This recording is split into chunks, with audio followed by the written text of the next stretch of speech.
Minister Ponnam Prabhakar Goud అంతా నా ఇష్టం అన్నట్టు వ్యవహరిస్తున్నారా? జూబ్లీహిల్స్ ఉప ఎన్నికలో తన మార్కు చూపించే ప్రయత్నం చేస్తున్నారా?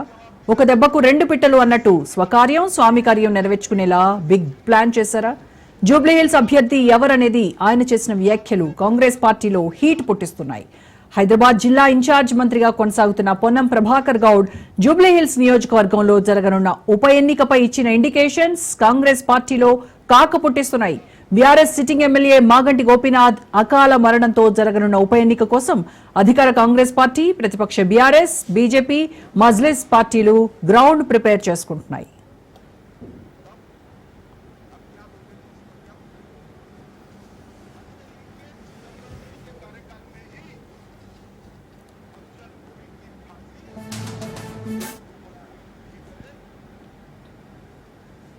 జూబ్లీహిల్స్ టికెట్ కోసం అధికార కాంగ్రెస్ పార్టీలో తీవ్ర పోటీ ఉంది.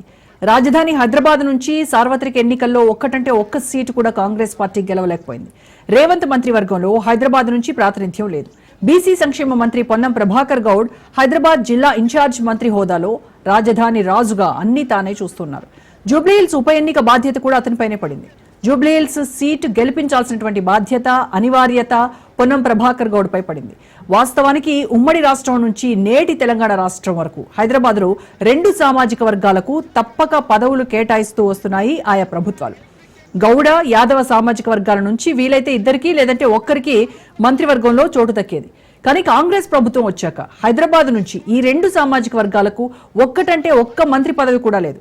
హైదరాబాద్ నుంచి ఆయా వర్గాల నుంచి ఎవరూ గెలవకపోవడం ఇక్కడ గమనించాల్సినటువంటి విషయం. అయితే ఎమ్మెల్సీగా పెద్దల సభకు పంపించైనా యాదవ, గౌడ సామాజిక వర్గాల నుంచి ఎవరో ఒకరికి మంత్రి పదవి ఇస్తారనే ప్రచారం జరిగింది. కానీ సోషల్ ఈక్వేషన్స్ లో రేవంత్ సర్కార్ ఆ మ్యాటర్ పక్కన పెట్టేసింది.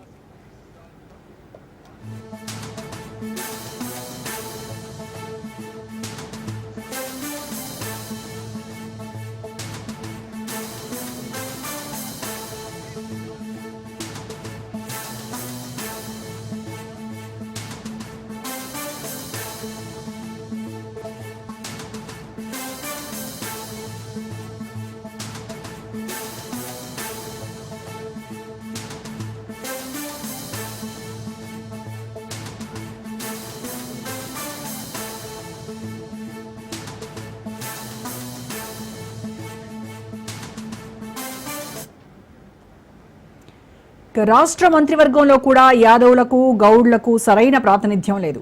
కేవలం పొన్నం ప్రభాకర్ గౌడ్ మాత్రమే గౌడ సామాజిక వర్గం నుంచి అమాత్య యోగం అనుభవిస్తూ ఉన్నారు. ఇటు కరీంనగర్, సిద్దిపేట జిల్లాల ఉమ్మడి మంత్రిగా రాజధానిలో గౌడ్ల ప్రాధాన్యం దృష్ట్యా ఇన్ఛార్జ్ హోదా దక్కించుకుని పొలిటికల్ గా ఓ వెలుగు వెలుగుతున్నారు.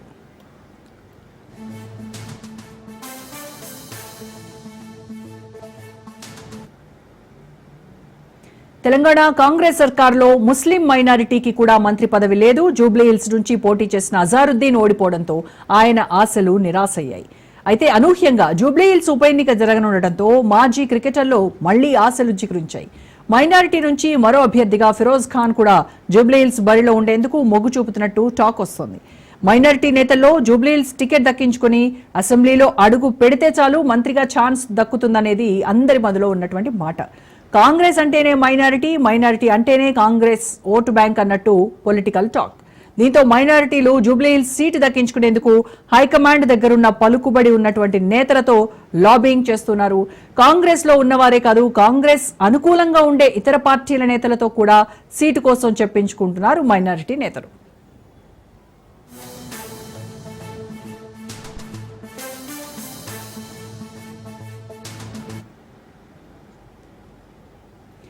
కాంగ్రెస్ లో యాదవ ఓటు బ్యాంక్ కీలకంగా పనిచేస్తుంది. కాంగ్రెస్ నుంచి దేశవ్యాప్తంగా ఉన్న యాదవ సామాజిక వర్గం నుంచి మహామహులు తమ క్యాస్ట్ లీడర్లకు జూబ్లీహిల్స్ సీట్ ఇప్పించుకునేందుకు పైరవీలు చేస్తున్నారు. అంజన్ కుమార్ యాదవ్ ఓడిపోవడం, ఆయన కుమారుడు అనిల్ కుమార్ కు రాజ్యసభ దక్కడంతో ఆ కుటుంబానికి జూబ్లీహిల్స్ సీట్ డౌటే అనే ప్రచారం జరుగుతోంది. ఇక మరోవైపు యాదవ సామాజిక వర్గం టికెట్ కోసం జాతీయ స్థాయిలోని కీలక నేతలతో, ఇతర పార్టీల్లో ఉన్నటువంటి అగ్రనాయకులతో హైకమాండ్ కు మొరబెట్టుకుంటూ ఉన్నారు. ఇటు యాదవ సామాజిక వర్గమైన, ముస్లిం మత పెద్దలైన తమ నేతలకు టికెట్ ఇప్పించుకోవడంతో పాటు గెలిపించుకునే బాధ్యతను ఆ తర్వాత మంత్రి చేసుకునేటువంటి అవకాశం కోసం ఎదురు చూస్తున్నాయి. సరిగ్గా ఇదే సమయంలో హైదరాబాద్ ఇన్ఛార్జ్ మంత్రి పొన్నం ప్రభాకర్ వేసిన ప్లాన్ పై యాదవ ముస్లిం వర్గాలు రగిలిపోతున్నాయి. జూబ్లీహిల్స్ లో ఉండే లోకల్ అభ్యర్థికే ఎమ్మెల్యే సీటు కేటాయిస్తామని ఆయన ప్రకటించడం వెనక అసలు కారణం వేరే ఉంది అనే టాక్ వినిపిస్తోంది. ముస్లిం యాదవ్ వర్గాలకు అక్కడ టికెట్ దక్కకుండా చేయడంతో పాటు మున్ముందు ఆయా సామాజిక వర్గాలకు మంత్రి పదవి దక్కకుండా హైదరాబాద్కు ప్రాతినిధ్యం లేకుండా పొన్నం బిగ్ స్కెచ్ వేశారని ఆఫ్ ద రికార్డులో ఆ రెండు వర్గాలు రగిలిపోతున్నాయి.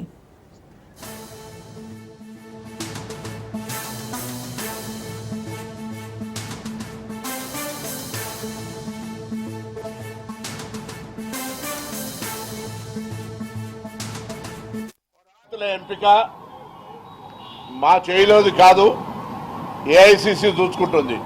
కానీ ఒక మాట మాత్రం స్పష్టం, అభ్యర్థులు స్థానిక జూబ్లీహిల్స్కు సంబంధించిన వాళ్ళే ఉంటారు. బయట నుంచి అభ్యర్థులు దిగుమతి ఉండదు. స్థానికంగా ఈ జూబ్లీహిల్స్ ప్రజలతో వివిధ హోదాల్లో వివిధ సందర్భాల్లో కష్టపడుతున్నటువంటి వాళ్ళకు సంబంధించిన అవకాశం టికెట్ నిర్ణయం అనేటువంటిది పార్టీ నిర్ణయిస్తుంది. బట్ బయట నుంచి ఆశిస్తున్నటువంటి వాళ్ళు ఎవరికి కూడా ఇక్కడ అవకాశం ఉండదు అనేటువంటిది పార్టీ ఆలోచన. ఎందుకంటే కన్ఫ్యూజన్ ఉండదు, ఎటువంటి దాని లోపల మళ్ళీ అందరు కూడా ఇక్కడ ఆశావాహులు కూడా అందరు కలిసి 7 డివిజన్లలో తిరుగుతారు, పార్టీని బలోపేతం చేస్తారు, ప్రజా సమస్యలు పరిష్కరిస్తారు. పార్టీ సర్వేల ద్వారా, పార్టీ నాయకత్వంకు ఉన్నటువంటి సమాచారం ద్వారా పార్టీ నిర్ణయిస్తుంది. కానీ బయట నుంచి ఎవరు ఆశావాహులకు సంబంధించి ఇక్కడ ఈ జూబ్లీహిల్స్ ఉప ఎన్నికల पर అవకాశం ఉండదు. वहां पे बीआरएस का कैंडिडेट मर गया, सिंपैथी है, और यहाँ पे पार्टी का इलेक्शन है, ये कोई इंडिविजुअल यहाँ पे नहीं है. वहां पे बीजेपी पूरी पार्टी लड़ेगी, स्टेट यूनिट पूरी बीआरएस स्टेट यूनिट लड़ेगी. और रही बात ये जुबलीहिल्स है, और यहाँ पे इक्वेशन क्या है, चंद्रबाबू की लाइकिंग में रहना और असदुद्दीन की नफरत में रहना. आप चंद्रबाबू की लाइकिंग बोलते चंद्रबाबू नायडू साफ करना रहना, तो कम्मा वम्मा के ऑटो में सेट कर सकते. और पूनम जी हमारे मिनिस्टर जी, जिसकी मैं बहुत इज्जत करता हूँ, हाईकमांड नहीं है ना, ये कांग्रेस पार्टी है. यहाँ पे पहले शॉर्टलिस्ट होते नाम, उसके बाद में दिल्ली को भी जाते, फिर वहां पे सिलेक्शन होता, सर्वे होता, एक लंबा प्रोसेस है वो. ये प्रोसेस के तहत होता है ये.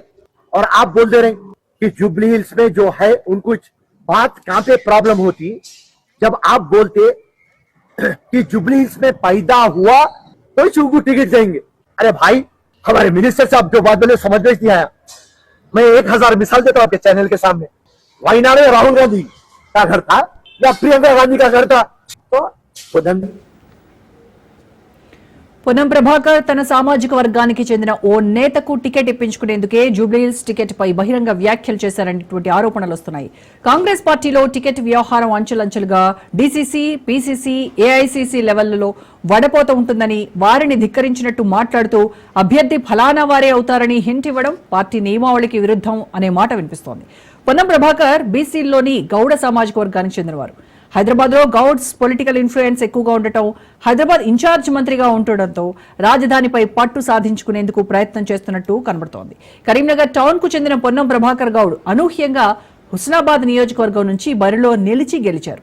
తెలంగాణ నుంచి కాంగ్రెస్ తరపున బీసీలు తక్కువ సంఖ్యలో గెలవడం, గౌడ్స్ నుంచి సీనియర్ గా పొన్నం ఒక్కరే ఉండటంతో మంత్రి పదవి సాధించుకునేందుకు పెద్దగా కష్టపడలేదు. యాదవ సామాజిక వర్గం నుంచి ఎవ్వరూ కాంగ్రెస్ తరపున గెలవలేదు. కుర్మ సామాజిక వర్గం నుంచి బీర్ల ఐలయ్య గెలిచినా జూనియర్ అనే పేరుతో మినిస్ట్రీ ఇవ్వకుండా పక్కన పెట్టేశారు. ఇప్పుడు జూబ్లీహిల్స్ ఉప ఎన్నిక ఇటు గౌడ సామాజిక వర్గానికి, యాదవ సామాజిక వర్గానికి, ముస్లిం వర్గాలకు ఆశలు పుట్టిస్తోంది. గెలిస్తే చాలు మినిస్ట్రీ గ్యారంటీ అనే ప్రచారం ఎక్కువ అవుతుండటంతో ఈ సీటుపై అందరి కన్ను పడింది.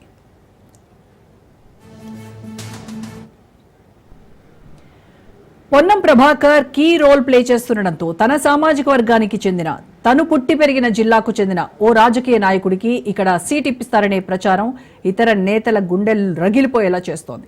జూబ్లీహిల్స్ లో రాజకీయాలు చేసే వ్యక్తికే సీటు అని పొన్నం చెబుతుండడం, బీఆర్ఎస్ నుంచి ఇటీవలే పార్టీ మారిన ఓ నేత గౌడ్ కమ్యూనిటీకి చెందిన వ్యక్తి కావడంతో కొత్త చర్చ తెరపైకి వస్తోంది. కొత్తగా వచ్చిన వ్యక్తికి టికెట్ ఇప్పించుకోవడం, ఆయన్ని గెలిపించుకోవడం ఒక ఎత్తైతే తన మంత్రి పదవి సేఫ్ గా ఉంటుందన్న ఆలోచన పొన్నం చేసినట్టు పొలిటికల్ టాక్ వినిపిస్తోంది. గౌడ సామాజిక వర్గం నుంచి జూనియర్ ఎమ్మెల్యేగా ఉంటే సీనియర్ పొజిషన్లో తన మంత్రి పదవి సేఫ్ అనే ఆలోచనలో పొన్నం ఉన్నారని పొలిటికల్ టాక్ వస్తోంది. ఇక అభ్యర్థి ఓడినా గౌడ సామాజిక వర్గం నుంచి పొన్నంపై సింపతి ఉంటుందనేటువంటి టాక్ కనబడుతోంది. కరీంనగర్ ఎమ్మెల్సీ ఎన్నికల సందర్భంలోనూ పొన్నం ప్రభాకర్ తన సామాజిక వర్గానికి చెందిన నేత ప్రసన్న హరికృష్ణ గౌడ్కు ఇండైరెక్ట్ గా సపోర్ట్ చేశారనే పొలిటికల్ టాక్ చక్కర్లు కొట్టింది. ఇక ఈ వ్యవహారంపై ఖండనలు వచ్చినా కొందరు తమ మనసుల్లోంచి తీసేయలేకపోతున్నారు. ప్రసన్న హరికృష్ణ పోటీతో కాంగ్రెస్ అభ్యర్థి ఓడిపోయి బీజేపీ అభ్యర్థి విజయం సాధించారు.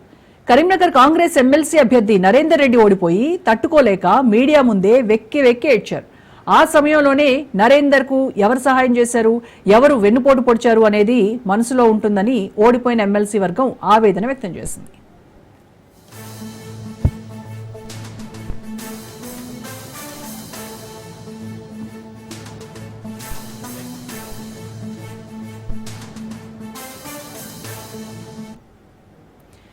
ఇక హైదరాబాద్ లో యాదవ ముస్లిం మైనారిటీ నుంచి ఎమ్మెల్యేలు ప్రాతినిధ్యం వహించి మంత్రి పదవులు చేపడితే రాజధాని ఇన్ఛార్జిగా తన ప్రభావం తగ్గుతుందనే పొలిటికల్ ఇన్సెక్యూరిటీ కూడా పొన్నంలో ఉన్నట్టు ఆఫ్ ది రికార్డ్ టాక్ వస్తోంది. హైదరాబాద్ ఇన్ఛార్జ్ మంత్రిగా, సిద్దిపేట డిస్ట్రిక్ట్ మంత్రిగా, కరీంనగర్ హోమ్ టౌన్ మంత్రిగా 3 జిల్లాల్లో హవా కొనసాగిస్తున్న పొన్నం ఈ మధ్య జరిగిన మంత్రివర్గ విస్తరణలోనూ చక్రం తిప్పి చివరి నిమిషంలో కొద్దిమంది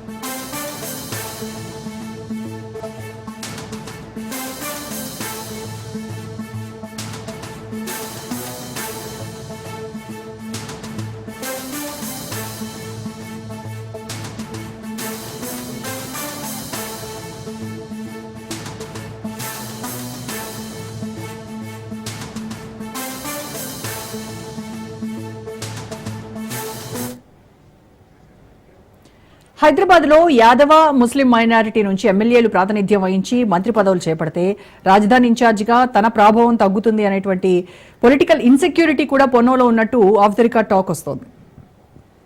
హైదరాబాద్ ఇన్ఛార్జ్ మంత్రిగా, సిద్దిపేట డిస్ట్రిక్ట్ మంత్రిగా, కరీంనగర్ హోమ్ టౌన్ మంత్రిగా 3 జిల్లాల్లో హవా కొనసాగిస్తున్న పొన్నం ఈ మధ్య జరిగిన మంత్రివర్గ విస్తరణలోనూ చక్రం తిప్పి చివరి నిమిషంలో కొద్దిమందికి మంత్రి పదవులు రాకుండా కొత్త వ్యక్తులకు మినిస్ట్రీ దక్కేలా పావులు కదిపినట్టు బహిరంగంగానే పొలిటికల్ విమర్శలు వచ్చాయి.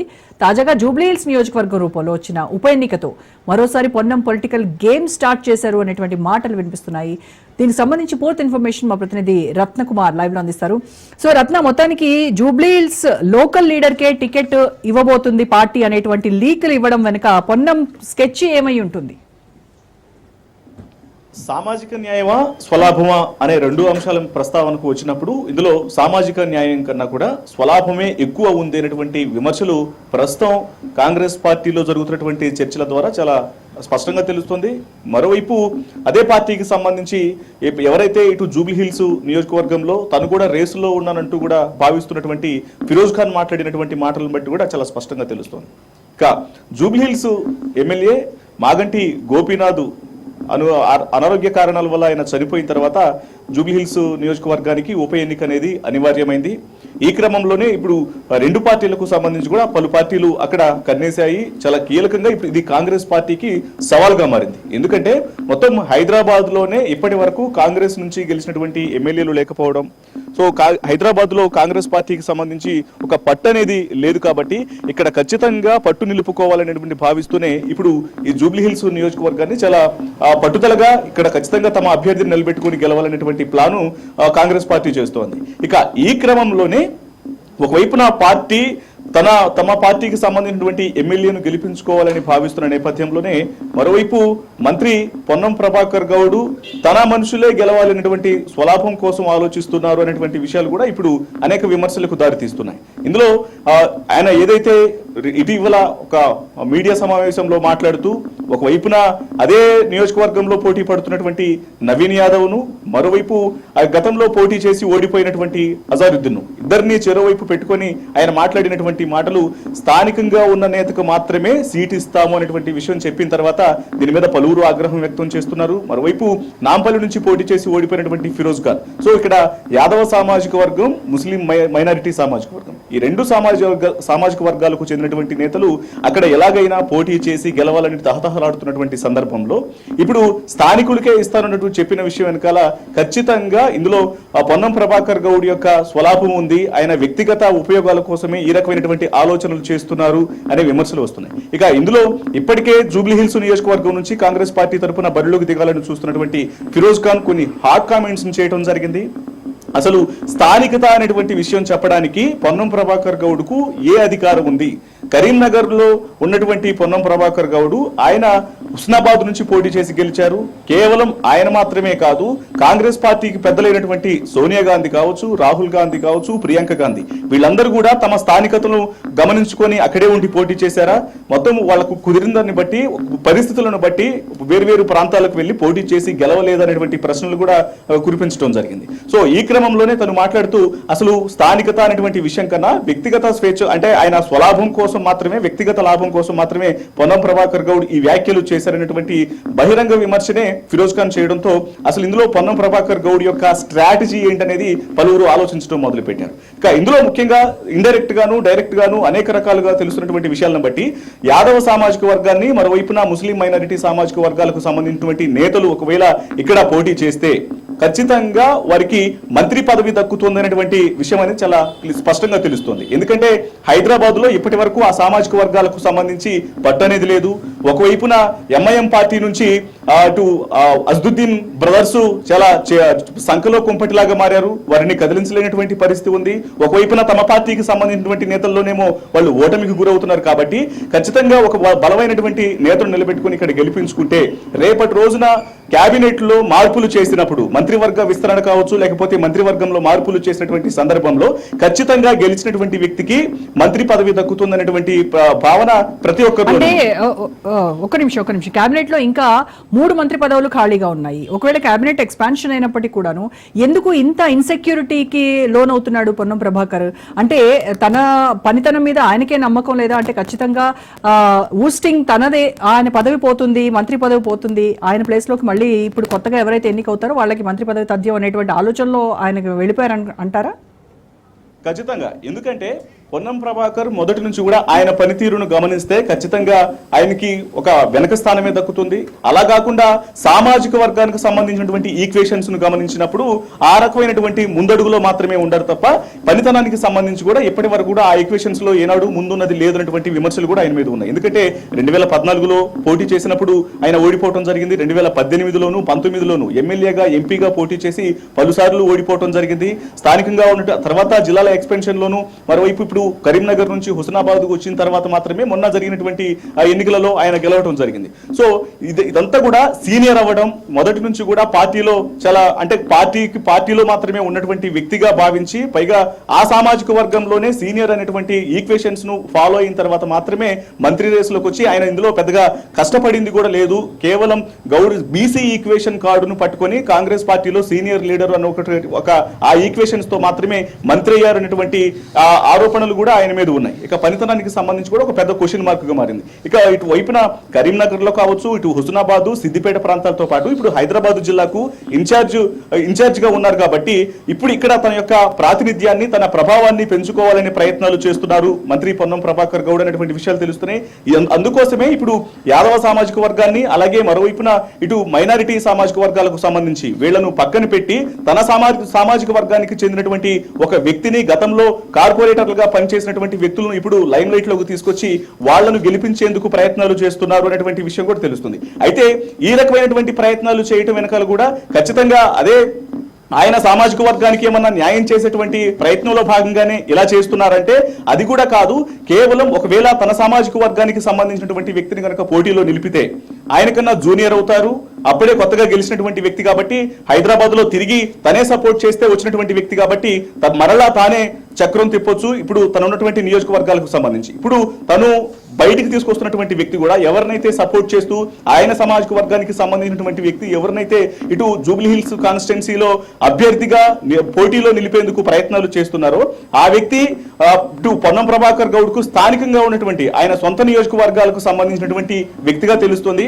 ఆ రకంగా జూనియర్స్ ను తీసుకొచ్చి తన చేతుల మీదుగా నిలబెడితే రేపటి రోజున తనకు ఎటువంటి ఇబ్బంది అనేది లేకుండా పోతుంది. పైగా తను సపోర్ట్ చేసి నిలబెట్టినటువంటి వ్యక్తి కాబట్టి తనకు మంత్రి బెర్త్ అనేది ఎటువంటి ఇబ్బంది లేకుండా సజావుగా ముందుకెళ్తుంది అనేటువంటి ఈక్వేషన్స్ ను ఫాలో అవుతున్నారనే విషయమే తెలుస్తుంది. ఈ రకంగా తన స్వార్థ ప్రయోజనాల కోసం ఆలోచిస్తూ మరోవైపు ఇతర కమ్యూనిటీలకు సంబంధించి ఇటు యాదవ సామాజిక వర్గం కావచ్చు, లేకపోతే ఇటు మైనారిటీకి సంబంధించి, అంటే ఇప్పటికీ జూబ్లీ హిల్స్ కాన్స్టిట్యున్సీలో ఈ యొక్క సామాజిక వర్గాల నుంచి ఇద్దరూ చాలా కీలకంగా పోటీలో ఉన్నారు. మొదటి నుంచి కూడా ఇటు చిన్న శ్రీశైలం యాదవ్ కుమారుడు నవీన్ యాదవ్ మొదటి నుంచి జూబ్లీ హిల్స్ నియోజకవర్గంలో తను కాస్త పేరు తెచ్చుకున్నటువంటి వ్యక్తిగానే ఉన్నాడు. గతంలో ఆయన ఎంఐఎం పార్టీలో పతంగు గుర్తు మీద ఆయన పోటీ చేస్తూ వచ్చినప్పటికీ అనేక సందర్భాల్లో ఆయనకు వచ్చినటువంటి ఓటింగ్ పర్సెంటేజ్ అనేది కూడా చాలా ఓడిపోతూ ఉన్నప్పటికీ కూడా ఓటింగ్ పర్సెంటేజ్ అనేది గతంలో చాలా ఎక్కువగా ఉండేది. కానీ ఆ తర్వాత ఆయన కాంగ్రెస్ పార్టీలోకి వచ్చి చాలా కీలకంగా ఉన్నప్పుడు ఆయన పరిధిలో ఉన్నటువంటి ఓటు బ్యాంక్ అనేది ఖచ్చితంగా నవీన్ యాదవ్ కు ఉంటుంది. సో దాన్ని నమ్ముకునే ఇప్పుడు ఆ పోటీలో నిలవాలన్నటువంటి ప్రయత్నాలను చాలా గట్టిగా చేస్తూ ఉన్నారు. ఇక మరోవైపున ఇప్పటికే ఎక్కువ మొత్తంలో పెట్టుబడి అంటే డబ్బులు పెట్టడం జరిగింది ఎన్నికల్లో. మొదటిసారి సీటు సంపాదించుకున్నప్పటికీ కూడా అజారుద్దీన్ మైనారిటీ ఈక్వేషన్స్ లో జూబ్లీ హిల్స్ నియోజకవర్గం నుంచి పోటీ చేసి భారీగా ఖర్చు పెట్టినటువంటి వ్యక్తి. ఇప్పుడు అటు మైనారిటీ ఈక్వేషన్స్ పరంగా ఆలోచించినా, ఆల్రెడీ ఒకసారి పోటీ చేసి ఓడిపోయారన్నటువంటి కన్సర్న్ పరంగా ఆలోచించినా కూడా వీళ్లకు టికెట్లు ఇవ్వాలనేటువంటి ఆలోచనలు అనేవి ప్రతి ఒక్కళ్ళలోనూ కలుగుతాయి. ఇస్తే నవీన్ యాదవ్ కు ఇస్తారు, లేదంటే అజారుద్దీన్ కు ఇస్తారనేటువంటి విషయాలే ప్రతి ఒక్కళ్ళు కూడా భావిస్తూ ఉంటారు. కానీ వీళ్లకు కనుక టికెట్లు ఇస్తే ఖచ్చితంగా వీళ్ళలో ఎవరో ఒకళ్ళు తను నిలిపినటువంటి వ్యక్తి కాకుండా, తన సామాజిక వర్గానికి సంబంధించిన వ్యక్తులు కాకుండా వీళ్ళలో ఎవరైనా యాదవ్ సామాజిక వర్గం నుంచి కావచ్చు, లేకపోతే ముస్లిం మైనారిటీ కమ్యూనిటీ నుంచి వచ్చినటువంటి వ్యక్తులు ఎవరైనా రేపటి రోజున ఎన్నికల్లో నిలబడి గెలిస్తే ఖచ్చితంగా వారి ప్రభావం అనేది హైదరాబాద్ జిల్లా వ్యాప్తంగా ఉంటుంది. జిల్లా ఇన్ఛార్జ్ యొక్క బాధ్యతలు కూడా పొన్నం ప్రభాకర్ గౌడ్ నుంచి జారిపోయేటువంటి అవకాశాలు ఉంటాయి. పైగా వారి యొక్క ప్రభావం అనేది హైదరాబాద్ మహానగర వ్యాప్తంగా చాలా ఎక్కువగా ఉంటుంది. ఎందుకంటే ఇప్పటి నుంచి యాదవ్ సామాజిక వర్గానికి సంబంధించినటువంటి వ్యక్తులు ఎమ్మెల్యేలుగా లేకుండా పోయారు హైదరాబాద్ లో, మరోవైపున మైనారిటీ సామాజిక వర్గాల నుంచి ఎమ్మెల్యేలుగా లేకుండా పోయారు. కాబట్టి వాళ్ళని చాలా పెద్దగా చూసేటువంటి అవకాశం ఉంటుంది. వాళ్ళకు ఒక మంచి ప్రభావం ఉంటుంది. వాళ్ళకు ప్రాతినిధ్యం అనేది ప్రతి ప్రాంతం వాళ్ళ యొక్క ప్రభావం అనేది జిల్లా వ్యాప్తంగా కనిపిస్తుంటుంది. కాబట్టి తనకు వెనకడుగు వేస్తారు, తనను వెనక్కి నెట్టేటువంటి ప్రయత్నాలు జరుగుతాయి. తన సీటుకు ఎసరొస్తుంది, తన ప్రభావం కోల్పోవాల్సి వస్తున్నటువంటి ఆయన ఇలా ఆత్మన్యూన్యతకు ఫీల్ అవుతున్నారు అనేటువంటి విషయమే ప్రతి ఒక్కళ్ళు కూడా చెప్తున్నారు. రత్నకుమార్ ఈ జూబ్లీ హిల్స్ టికెట్ అనేది లోకల్ లీడర్స్ కే ఇస్తారు అని ఆయన చేసినటువంటి వ్యాఖ్యలు అసలు వాటికి ఎంతవరకు క్రెడిబిలిటీ ఉంది, ఎంతవరకు మనం కన్సిడరేషన్ లోకి తీసుకోవచ్చు అంటారు? అంటే అధిష్టానం నోట చెప్పినటువంటి మాట ఈయన నోట వినిపించారా, లేదంటే పొన్నమే ఆయన సొంత కవిత్వం వినిపించారా? గతంలో ఇటు ప్రస్తుత ముఖ్యమంత్రి రేవంత్ రెడ్డికి అలాగే ఇటు పొన్నం ప్రభాకర్ గౌడ్కి సరిగా పొసగదు అనేటువంటి మాటలు గతంలో వినిపించేవి. కానీ ఎప్పుడైతే మంత్రిగా బాధ్యతలు చేపట్టిన తర్వాత తన ప్రభావాన్ని చూపించుకుంటూ మంత్రిగా అనేక కార్యక్రమాల్లోనూ అనేక కార్యకలాపాల్లోనూ తన ప్రభావాన్ని చూపిస్తూ ముందుకు పోతున్నటువంటి సందర్భంలో కూడా తను కొంత సీఎంతో సానుకూలంగా ఉన్నారు అనేటువంటి మాటలు చాలా స్పష్టంగా తెలుస్తూ ఉన్నాయి. ఈ మధ్య కాలంలో వీటన్నిటికి సంబంధించినటువంటి చర్చలు కూడా జరుగుతున్నాయి. పొన్నంకు సీఎంకు మధ్య ఎటువంటి గ్యాప్ అనేది లేదు, సానుకూలంగా ఉంది, కొంత సయోధ్యగా ఉంటున్నారు అన్నటువంటి విషయాలన్నీ కూడా బయటకు వస్తూనే ఉన్నాయి. ఈ క్రమంలోనే మంత్రి పొన్నం ప్రతి విషయంలో కూడా కొంత దూకుడుగా ప్రవర్తిస్తున్నారు. ఆయన స్వతహాగా కొన్ని హామీలను స్వతహాగానే ఇస్తున్నారు. ఇటు మంత్రివర్గానికి సంబంధించి కావచ్చు, లేకపోతే మంత్రివర్గ విస్తరణలో కూడా ఇటీవల జరిగినటువంటి ఎక్స్పాన్షన్ లో ఎవరెవరినైతే ఈ మధ్య కొత్తగా మంత్రి పదవులు లభించాయో వాళ్లకు మంత్రి పదవులు లభించడంలో కూడా తను కొంత ఇన్ఫ్లుయెన్స్ చేయగలిగారు అనేటువంటి మాటలు కూడా గతంలో వినిపించాయి. సో వీటన్నిటిని బేస్ చేసుకొని తనకు ఒక పవర్ అనేది ఇచ్చారు కాబట్టి ఖచ్చితంగా దాని ద్వారా తన స్వలాభాన్ని కూడా ఆలోచించుకోవాలనేటువంటి ప్రయత్నాల్లో భాగంగానే ఈయన డైరెక్ట్ స్టేట్మెంట్లు ఇస్తున్నారు అనే విషయాలే ఇప్పుడు తెలుస్తూ ఉన్నాయి. పలువురు ఈ రకంగానే భావిస్తున్నారు. అందులో భాగంగానే ఇప్పుడు ఖచ్చితంగా ఒక అభ్యర్థిని సెలెక్ట్ చేసుకోవాలంటే డిసిసికి సంబంధించి ఆ తర్వాత పిసిసి దగ్గరికి వెళ్ళాలి, ఆ తర్వాత ఏఐసిసి కన్ఫర్మేషన్ ఉంటుంది. ఇదంతా కూడా ఒక ఫిల్టరింగ్ ప్రాసెస్. ఫిల్టర్ చేసిన తర్వాత క్యాండిడేట్స్ ని పైగా అధిష్టానం నుంచి మాత్రమే క్యాండిడేట్ అనేవాళ్ళు డిసైడ్ అవుతారు అనేటువంటి విషయాలకు సంబంధించి కూడా ఆయన మాట్లాడినటువంటి మాటలు ఉన్నాయి. అయితే దీని మీద ఇతర కాంగ్రెస్ కు సంబంధించినటువంటి ఎవరైతే ఇతర సీనియర్లు ఉన్నారో సీనియర్లకు సంబంధించి కావచ్చు, లేకపోతే అక్కడ పోటీ పడుతున్నటువంటి వ్యక్తులు ఎవరైతే ఉన్నారో వాళ్ళ యొక్క అభిప్రాయాలతో సంబంధం లేకుండానే ఈయన డైరెక్ట్ గా ఇటువంటి స్టేట్మెంట్లను పాస్ చేస్తున్నారు అనేటువంటి మాటలే ప్రస్తుతానికి వినిపిస్తున్నాయి. కాబట్టి మరి ఇప్పుడు ఆయన ఖచ్చితంగా మంత్రివర్గం కన్నా ఇటు ఒకవైపున పార్టీలో ఉన్నటువంటి మాటల కన్నా ఇది తన వ్యక్తిగతంగా తన స్వలాభం కోసం సామాజిక వర్గాన్ని తీసుకొచ్చి ఖచ్చితంగా వాళ్ళకు ఒక క్రెడిబిలిటీ ఇవ్వాలన్న ఉద్దేశంతో ఈ పనులు చేస్తున్నారు. తన సామాజిక వర్గానికి చెందినటువంటి వ్యక్తులను మాత్రమే ఇటు ఎన్నికలలో నిలిపేందుకు ప్రయత్నాలు చేస్తున్నారు అనేది అందరికీ చూపించి దీని వెనకాల తను స్వలాభం పొందడానికి తన మంత్రి పదవిని కాపాడుకోవడం కోసం కావచ్చు, లేకపోతే వివిధ జిల్లాల్లో ఇటు కరీంనగర్ నుంచి హుస్నాబాద్, మరోవైపున ఇప్పుడు హైదరాబాద్, సిద్దిపేట, ఇప్పుడు హైదరాబాద్ లో కూడా తన ప్రభావాన్ని హైదరాబాద్ ను తన గుప్పెట్లో పెట్టుకోవడంలో భాగంగానే ఈ రకమైనటువంటి ప్రయత్నాలు చేస్తున్నారు అనే దాని మీదే ప్రతి ఒక్కళ్ళు కూడా డిస్కస్ చేసుకున్నటువంటి పరిస్థితులు కనిపిస్తున్నాయి. రత్నకుమార్, అయితే జూబ్లీహిల్స్ ఉప ఎన్నికలో అజారుద్దీన్ కావచ్చు, ఫిరోజ్ ఖాన్ కావచ్చు టికెట్ దక్కేటువంటి అవకాశాలు ఎంతవరకు ఉన్నాయి? అంటే గతంలో ఒకసారి అజారుద్దీన్ పోటీ చేసి ఓడిపోయినటువంటి నేపథ్యంలో మళ్ళీ ఆయనకి టికెట్ ఇచ్చేటువంటి ఛాన్సెస్ ఎంతవరకు హై ఉన్నాయి? వాస్తవానికి గత ఎన్నికల్లో అజారుద్దీన్ ఆయన కొన్ని ఓట్ల తేడాతోనే, అంటే ఇంతకుముందు గత ఎలక్షన్లో కంపేర్ చేసుకున్నప్పుడు ఈసారి ఒక టఫ్ ఫైట్ అనేది నడిచింది. ఇటు అజారుద్దీన్ కు మరోవైపున మాగంటి గోపీనాథ్ మధ్య ఖచ్చితంగా పోటాపోటీ అయితే జరిగింది. కానీ జూబ్లీహిల్స్ కాన్స్టిట్యున్సీ అనేది ఎప్పుడు కూడా ఒక వ్యక్తి గతంలో కూడా ఈయన గెలిచి ఉన్నాడు కాబట్టి అది కంటిన్యూగానే జరిగింది. గతంలోను ఈ ఎన్నికల్లో ఇప్పుడు జరిగినటువంటి సార్వత్రిక ఎన్నికల్లో కాకుండా గతంలోను గత 5 ఏళ్ల క్రితం కూడా ఆయన వరుసగా 2 సార్లు అక్కడ ప్రాతినిధ్యం వహించారు. ఆ మేనియాని తట్టుకోవడం అనేది అజారుద్దీన్ కు కొంత కష్టంగా మారింది. పైగా కొత్తగా వచ్చినటువంటి వ్యక్తి కాబట్టి సో ఆ రకమైనటువంటి ఈక్వేషన్స్ తో కొంత ఓటమి పాలవ్వాల్సి వచ్చింది. సో వీటన్నిటిని పక్కన పెడితే ఇప్పుడు అజారుద్దీన్ కు ఖచ్చితంగా అక్కడ సీట్ లభిస్తుంది అనేటువంటి విషయాల మీద ప్రతి ఒక్కళ్ళు పార్టీలోనూ చర్చ జరుగుతోంది, కాంగ్రెస్ శ్రేణుల్లోనూ కూడా ఈ చర్చ నడుస్తుంది. ఎందుకంటే ఆల్రెడీ అక్కడ భారీగా ఖర్చు పెట్టుకుని ఉన్నారు. మరొకసారి సీటు అవకాశం ఇస్తే ఇప్పుడు కాంగ్రెస్ ప్రభావం అనేది రాష్ట్రం అంతా కనిపిస్తోంది కాబట్టి ఖచ్చితంగా ఆయన ఆల్రెడీ ఒక సీనియర్ క్రికెటర్ గా, స్పోర్ట్స్ పరంగా కావచ్చు, లేకపోతే ఆయన దేశానికి పేరు తెచ్చినటువంటి వ్యక్తిగా పేరు అనేది ఉంది కాబట్టి సో వీటన్నిటిని దృష్టిలో పెట్టుకొని ఆ రకమైనటువంటి సీటు సంపాదించేటువంటి ప్రయత్నాలు అయితే మాత్రం అజరుద్దీన్ చేస్తున్నారు. మరోవైపు ఇటు నవీన్ యాదవ్ సైతం గతంలో స్థానికంగా అక్కడ ఉండి అనేక సందర్భాల్లో పోటీలు చేసి ఓడిపోయినటువంటి ఆ సానుభూతి అనేది ఉంటుంది కాబట్టి దాన్ని దృష్టిలో పెట్టుకొని పోటీ కోసం ప్రయత్నం చేస్తున్నట్టు తెలుస్తోంది. Right, thank you Ratna.